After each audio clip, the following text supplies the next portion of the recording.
Super 6 అన్నారు. Super 6 అన్నారు. Super 6 ఇవాళ కాకపోతే రేపు కాకపోతే రెండు కాకపోతే అవుతాడు.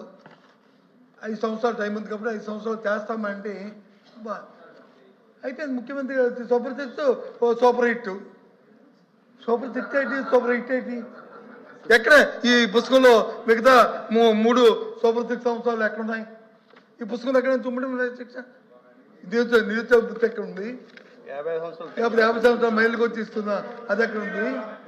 ఎక్కడ 18 సంవత్సరాలు 15 కాబట్టి మేము అడుగుతుంది ఏంటంటే వాస్తవాల్ని ఇవాళ కాదు రేపు, ఇవాళ కాకపోతే రేపిస్తామని చెప్పండి, రేపు కాకపోతే ఎల్లుండి ఇస్తామని చెప్పండి. అంతేగాని అయిపోయింది ఏ రంగా అయిపోద్ది? మేము అడుగుతుంది అది, ఈ సభ ద్వారా మేము అడుగుతుంది ఏంటంటే మీరు ఏదైతే చెప్పారో సూపర్ 6 అది ఎప్పుడు ఇస్తారు? ఆ మిగతా 3 ఎప్పుడు అవుతాయి? అవి ఎప్పుడు చేస్తారు? పోనీ ఇచ్చిన 3 అరకొరకు ఇచ్చారో పోయారో తెచ్చారో ఏదో అవుతున్నాయి అది అడుగుతున్నా. మా సభ్యులు అడిగింది అది, దానికి సమాధానం లేదు. సార్ కంక్లూడ్ చేయండి.